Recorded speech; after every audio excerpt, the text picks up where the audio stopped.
study session. This meeting will be conducted by audio and video conference without a physically present quorum of the Rock Island City Council due to the disaster declaration issued by Governor Pritzker.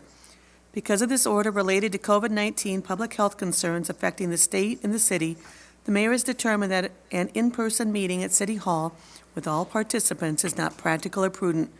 For this reason, aldermen and staff may not all be physically present at City Hall, and physical public attendance at City Hall may be limited. The meeting can be viewed live on Channel 9 for MediaCom customers living in Rock Island or on the city's YouTube channel, www.youtube.com/user/rockislandil/live. Thank you. We need to take a roll call. Alderman Clark? Here. Alderman Hurt? Here. Alderman Spurgettis?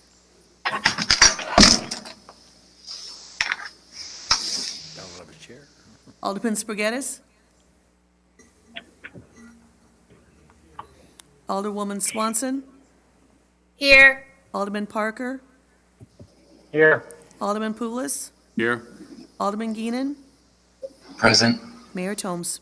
Here. Spurgettis is present. Thank you. Thank you, Alderman.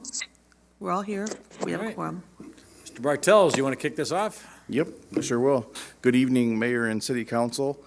Thank you for having us here to discuss the marina tonight. I wanted to have F3 do a presentation. They took over the maintenance of the Sunset Marina contract in 2018, so we're going into year 3. And, while Denise has been here for certain agenda items in the past years, they've never really gave a update on how the contract is going, the challenges they've faced since they've started, and the opportunities that they're looking towards in the future here. So I want to introduce Denise Browning, who's the F3 Marina Manager. She's the one who oversees the daily operations day to day. And I know that we have Aline Judice. He's the Senior Vice President with F3 Marina. He's also on the call, and I think he's down in lovely Florida right now. So with that, I'll turn this presentation over to Denise, and we'll get started. So, thank you, Denise. Denise, could you actually, for the audience and for this, to spell your name also, and then also the individual on the virtual? Sure. I am Denise Browning. It's DENISE. Browning, BROWNING. I am Sunset Marina's General Manager, and my Senior Vice President, Alan, is ALAIN Judice. It's GIUDICE. Thank you. Thanks. I really appreciate your time tonight. We've been at the marina just about 2.5 years. It's been a wonderful challenge, and I'm going to say challenge because, as you guys all know, it hasn't been the easiest 2.5 years, but it's been one of the greatest opportunities of my life, and I'm truly grateful to be here. With tonight's study session, we wanted to kind of give a recap of where we've been, kind of where we want to go, and some things that are on the horizon and need to be discussed. I'll have Tim go ahead and change to the next slide. For the F3 Marina contract, I know most of you were here and approved that back in 2018. We took the contract on October 15th, 2018, and that goes until September 30th of 2023. I did start in the marina on October 22nd, so just shortly after we took the contract. We are a management company, so we specialize in managing marinas. We are in local or nearby Milwaukee, Wisconsin. We have local knowledge of marinas being in Waukegan, Illinois, so we have some information of how Illinois runs the marinas, which is actually different than some of the other marinas in the nation that we run. We also have Sheboygan, Wisconsin, Egg Harbor, Wisconsin, and Racine, Wisconsin. Go ahead and go back one. F3 Marina has earned a great reputation in the marine industry over the years, and every year I'm learning that, we're becoming more and more of a brand recognition, and so to have Sunset as part of that brand, it's gives us a lot of traction with boaters. I've actually had boaters come in from other F3 marinas just to check us out and then come down the river and spend time with us. We've also been working very hard over the last 2.5 years exploring and implementing revenue sources such as implementing a ship store, and we've also looked at food and beverage outlets with tenants, which obviously we'll get into that with the pandemic, but a lot of good things that have come up and a lot of things get put on hold with where we're at in today's world. Okay, Tim, go ahead. So as you all know, we had record flooding in 2019. So we had flooding, we had all kinds of fun things, and I'm sure some of you know Chad Mate, who is a city employee, who is our crew leader in the Marina Yard, and he said, Denise, we've been through almost everything except for the F word, and I said, I don't know what I want, if I want to know what the F word is, and he said, fire, and I'm like, okay, let's just cross our fingers we don't deal with that. And then he's like, sorry, I missed a pandemic and a inland hurricane called the Derecho. So we've had a lot of things that we've been working through, and ultimately I think we're getting a lot of great things, knowledge, going after FEMA funding, being able to increase occupancy through a pandemic, and then all things considered, the marina was spared during Derecho. Okay, go ahead, Tim. So when we took over in 2018, we were at 211 slips. We still had the 400 dock. It hadn't been blown away in flooding. So we did put this against the 395 slip count that we have currently, just to kind of give you even numbers. So 395 is where we are with the current slip number. So that being 53% occupied, we were really excited that boaters were contacting us saying, we're excited about the change at the marina. We want to come back. So we did increase by about 10 boaters in 2019. And then with the pandemic, we had a lot of increase in our little boats, which was exciting because even though maybe their slip rent isn't as big as a 50 or 60 foot slip or a covered slip, we get a lot of sales through our ice, our fuel sales, and other incremental revenue items. So they are actually a very great part of our puzzle to increase revenues long-term to make the marina successful. Okay, Tim, go ahead. So in spring of 2019, we had flooding that happened. We had 3 major crests, the top one being May 2nd at 22 feet 7 inches. We had about a foot of water in the office. We had about 2.5 feet of water in the Coast Guard Auxiliary. As you can see, the water is almost up to the handle on the door there. We had several boats that were on crib that the current coming through knocked them over. So here I was, a new marina manager, and calling boaters to let them know that their boats were laying on their side with water in them. So, but really, this was just a lot of, still takes my breath away when I see these pictures, but we documented, worked very closely with Mike and Michelle Martin with Public Works to make sure that this was all documented correctly with FEMA. So go ahead and turn to the next slide, Tim. So 400 dock, we were at about 22 feet, and the telescopes went up to 20. When that happened, the telescopes were at their max, and we had a big windstorm, and actually the 400 dock swung over and slammed into 300 dock, and then slammed and hit into 500 dock, where you see that big white boat, and just nearly missed the boat. Luckily, there was it didn't hit it, it didn't damage it, but it tore off all the infrastructure. So anything that we would have salvaged at that point was gone. The dock was not, it was no longer salvageable at that point. So we documented that, and that was part of what we did turn into FEMA. And go ahead and turn to the next slide. The flooding also got up into electrical boxes, panels, and this is not the height of the water. You can see the picture to your left with all the meters and the power switch. That's at 100 dock, and that is a platform that sits higher than my head from the ground. The other one is a similar platform that you're looking through the dock, and that is dock 200. And the power panel, there were guy wires holding that up just because over the age it was kind of sliding. So with this, the whole pedestal is falling forward now. So with our FEMA report, we let them know this all happened. While we were waiting for FEMA dollars, our city electrician, the electrical inspector worked very closely with our team to make sure we were able to get power back on after about 50-some days, because all of this had to be refurbished, cleaned, Megger tested so that it was safe for boaters to turn the power back on, get power to their boat. During this time, generators were used to keep bilges dry, making sure we didn't sink any boats. So as you probably remember, most of you were here when we did that little power credit for the boaters. It really was well received. The boaters were grateful that we did that, knowing it was just record length, record height, that we were able to do that. So there's a lot of gratitude that goes to the city electrical department to help us get power back on. But with that being said, we had to turn all of that over. Go ahead and turn to the next slide.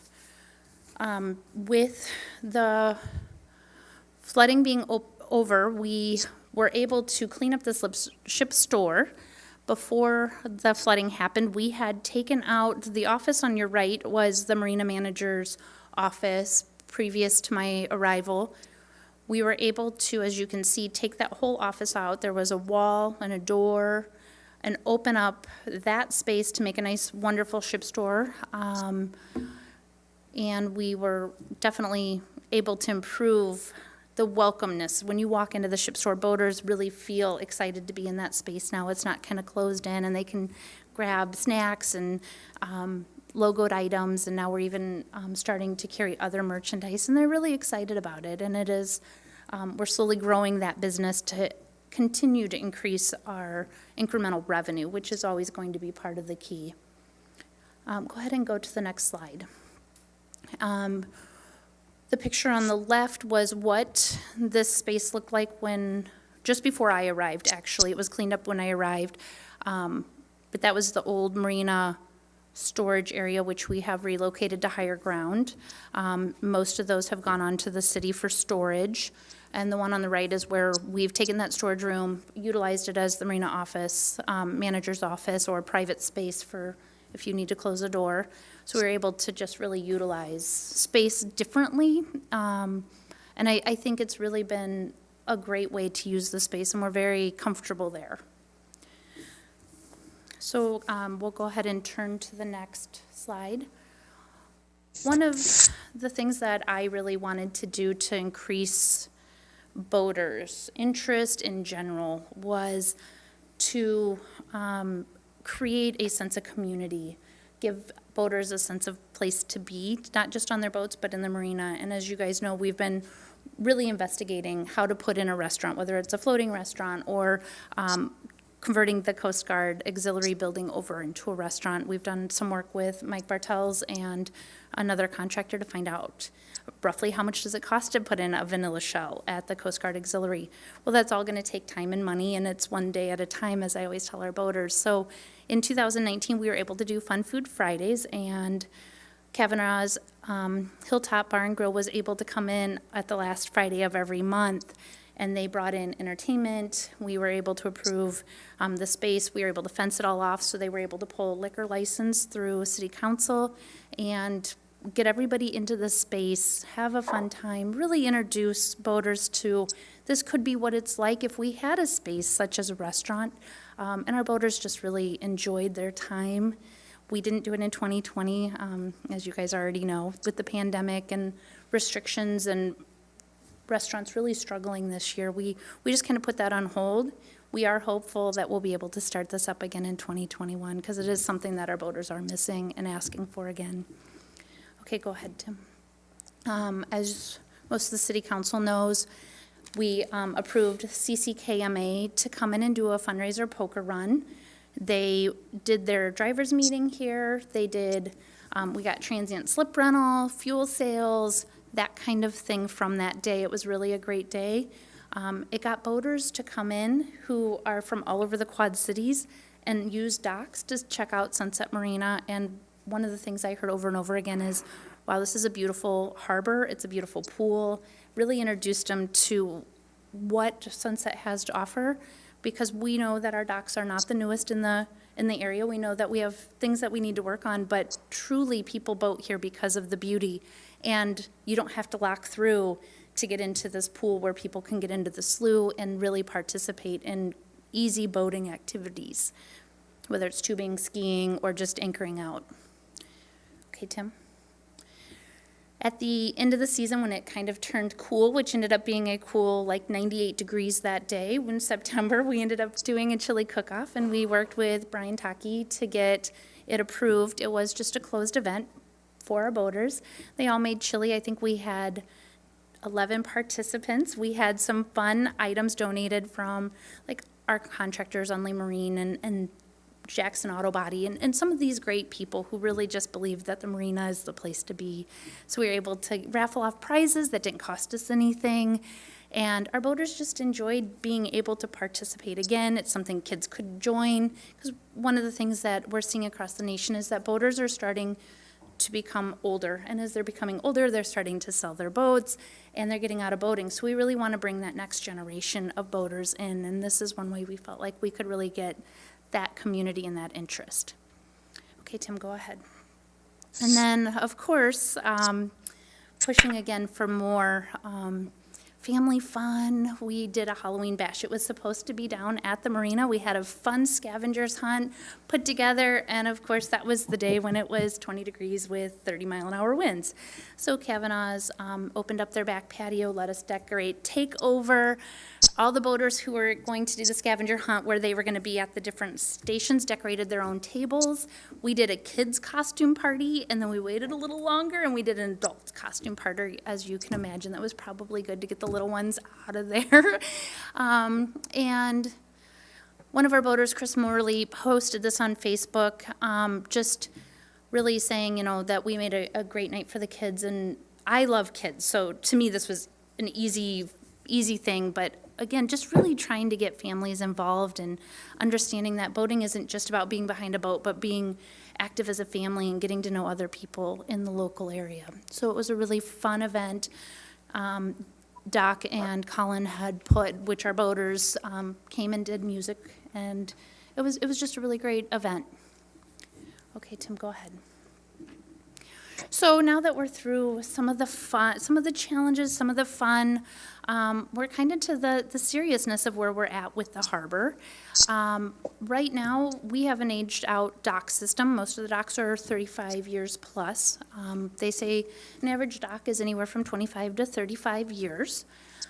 And as you can see, this is a strut, and this is for the 500 dock. And what we do is when the struts break from age, from being in the water for 30, 35 years, those break. When they break, the fingers swing, and we have to do something. So Chad and Joe in the yard are able to weld all this together, and then we borrow a couple guys from the city team with the city barge that we go in, and we are able to then weld that into the dock to re-secure those fingers, to make those fingers safe for the boaters. So this is one of the things that I call a Band-Aid.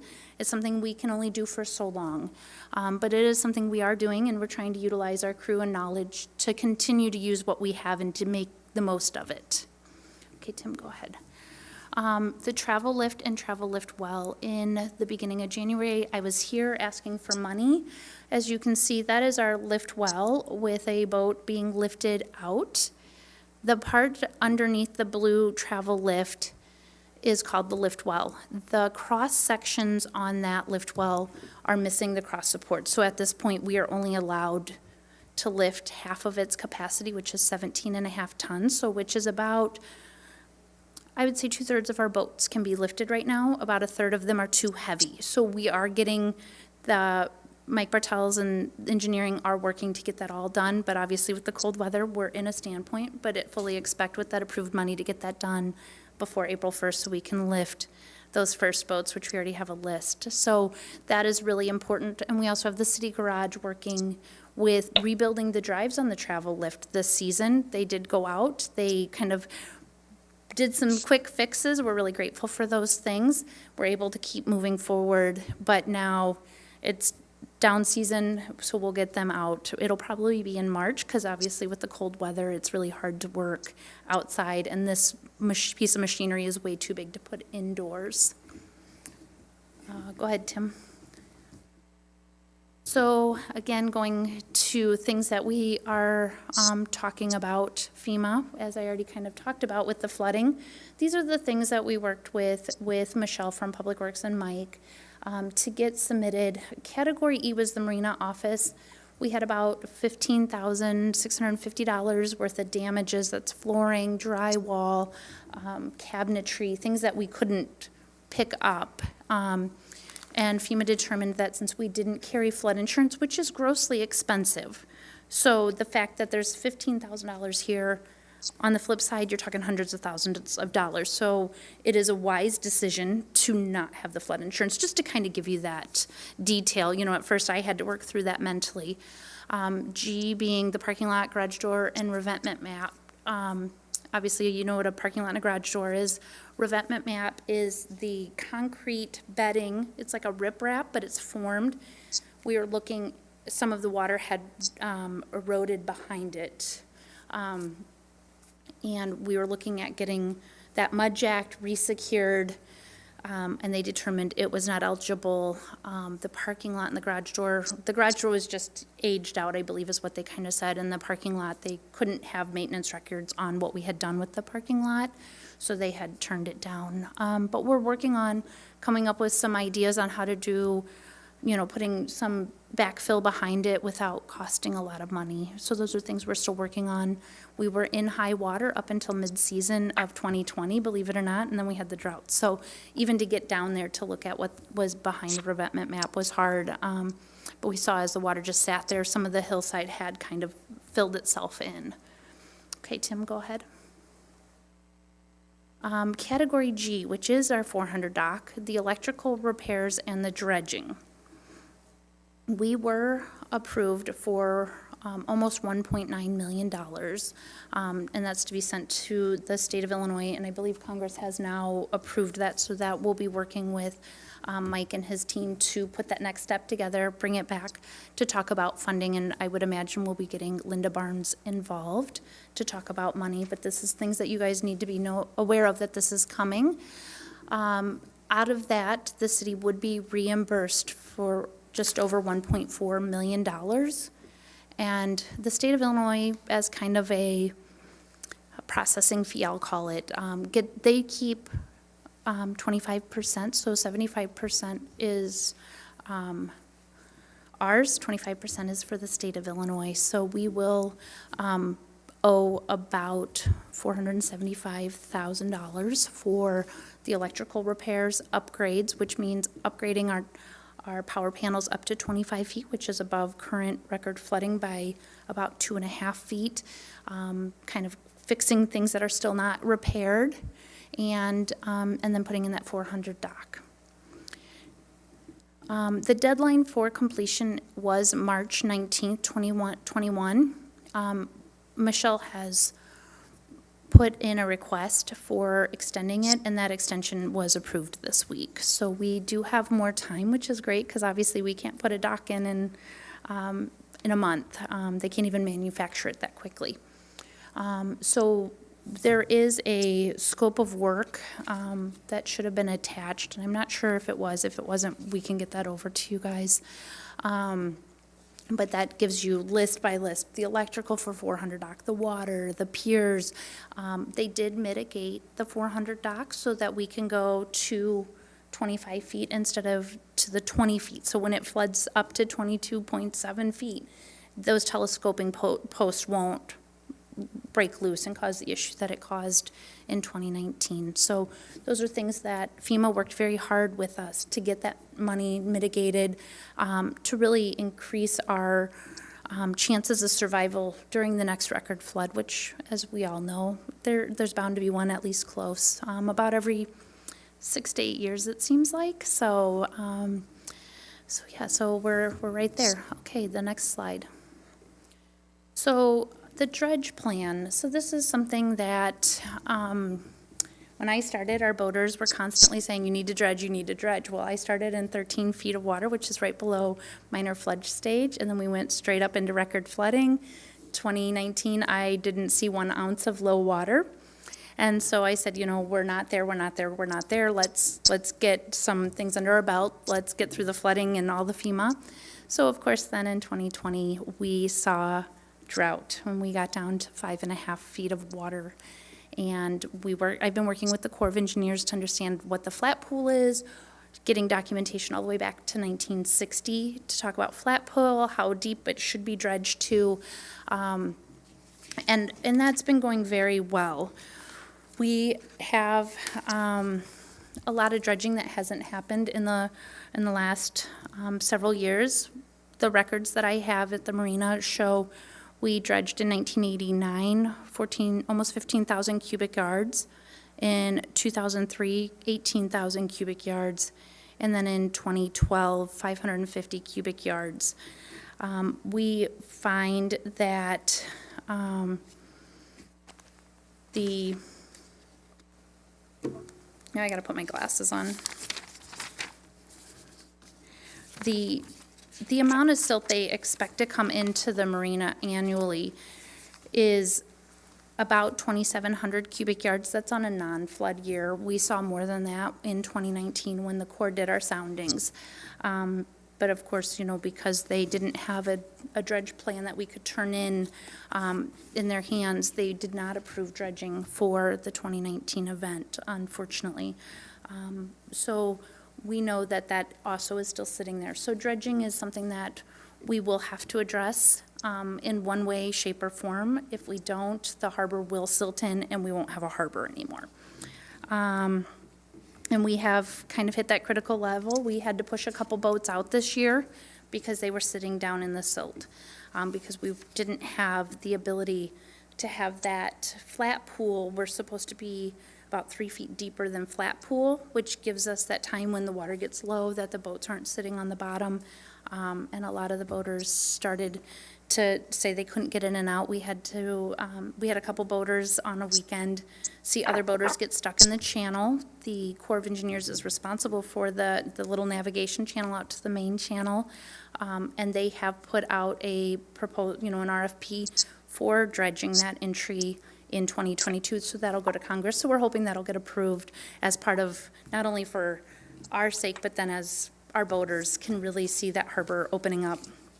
And so most river marinas do have an annual dredge plan just to kind of keep up with maintaining. We have one of the largest marinas on the Mississippi River, so our dredge plan is probably going to be greater than most. But they do keep things they at least evaluate annually. So we have been working with just the Corps of Engineers, and go ahead and turn the next slide. So I worked with the Corps of Engineers. We kind of came up with a dredge plan, if you will. This is just one concept of many ways we could go about this plan. The kind of bottom left kind of triangle piece would be the number one piece that would need to be dredged. And that dredging, we're looking at about 17,000 cubic yards. The next piece would be like the long piece from the entrance over to where our fuel dock is. We're looking at that needing about 41,000 cubic yards of dredging. And then the next piece would be that middle, and that's where our 300 dock and our 500 dock sit, plus if we rebuild 400. That's a little bit bigger section, but that would be 54,000 cubic yards that need to be dredged. But you can see on the map, the green, the light brown, the yellow, that's all silt where it's become very shallow. Our 200 dock in low water is not usable. So anybody who was on there in 2020, we had to relocate to somewhere else in the marina.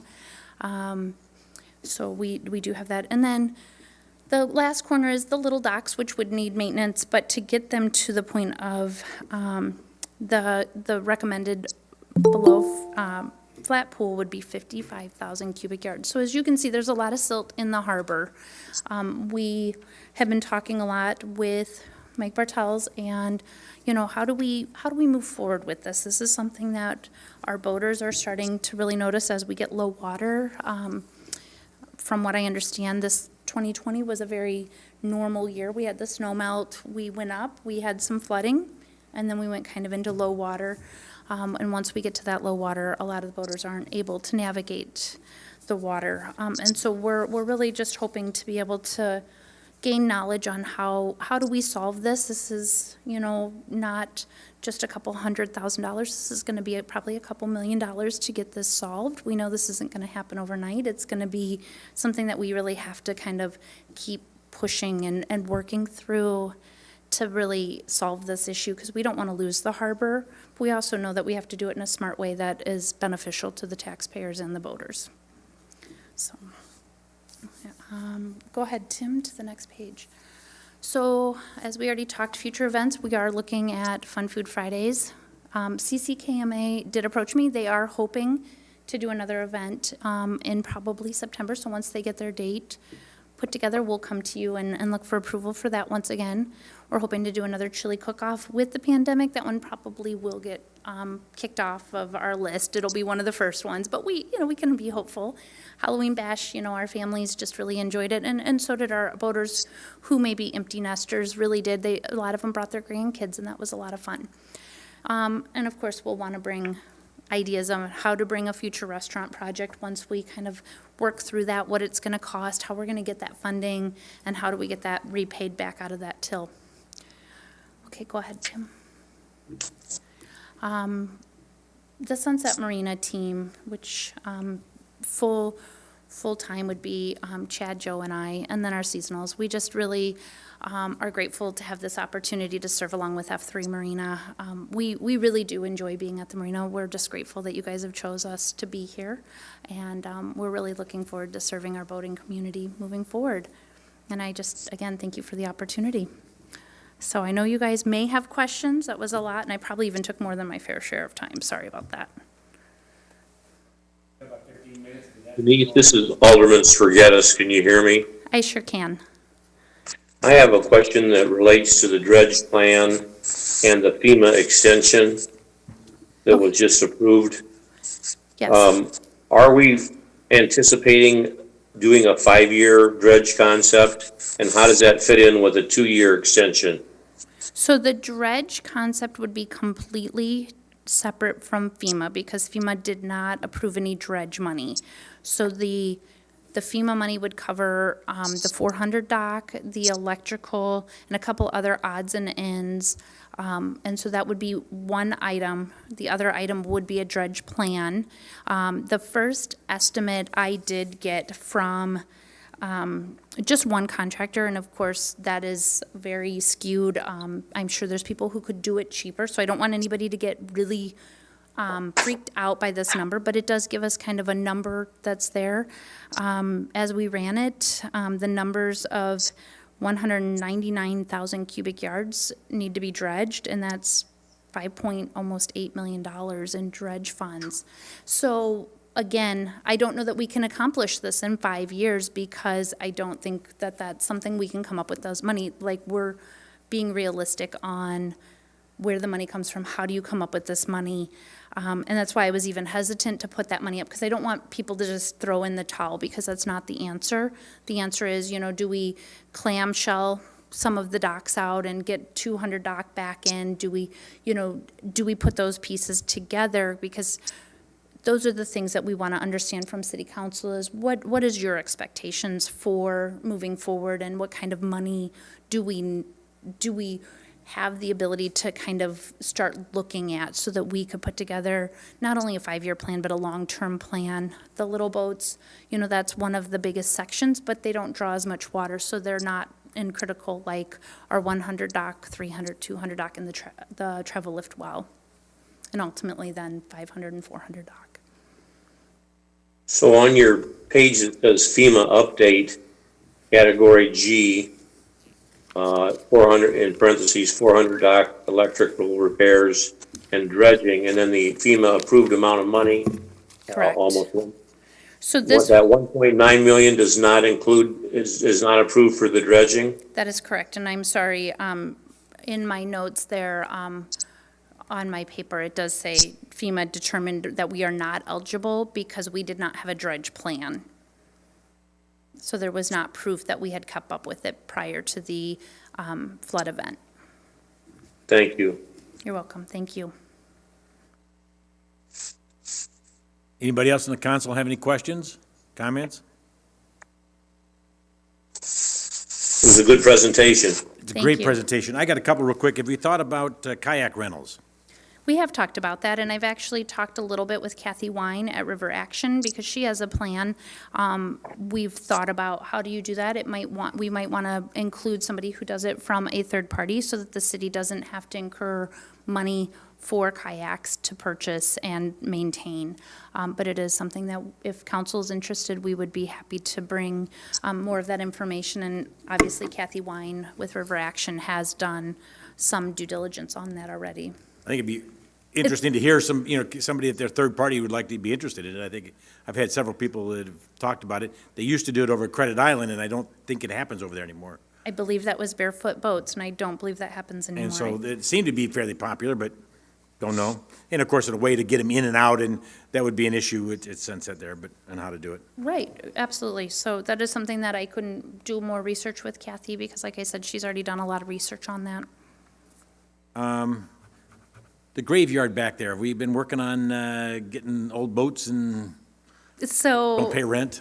so yes, it is on my first and second quarter goals to really get those moved forward, start getting through those. Obviously, we had a lot of flood cleanup to do in 2019, and we were still fixing and repairing in 2020. So it is something that we really want to get rid of those boats. I have a couple of those old boats that are actually still paying rent, and they are asking us to help them with figuring out disposal. So we do have some ideas on how to figure out how to charge boaters to get those boats out. We have a couple boaters who are working, they literally were like, I'm gonna get this out before February 1st, and we had snow and cold, and now they sit longer. So we do have some of those boats that are still owned and some of them that are abandoned, so we are slowly working through that. Yeah, no, you guys have had a lot of adversity. I won't give you that. I'll give you Yeah, that. no, and But it's a great question, because it just, once we can get those cleaned up, it'll make the harbor and the grounds just so much more appealing, and it also opens up more storage that we can charge out to true paying tenants. Well, and aesthetically, that's the main drive through there, and aesthetically, between that and then that white fencing you have where you store stuff behind, and even alongside the building, aesthetically, we need to work on that, because people just, Yes. that's their first impression in some cases, Correct. and whether they stay there or not. But what about renewal of the contract? Where do we stand? When does that happen, or are we gonna can we just renew it, or do we have to bid it out again? The F3 contract with F3. Alan, are you on the phone? What's that? Break. Yes, I am.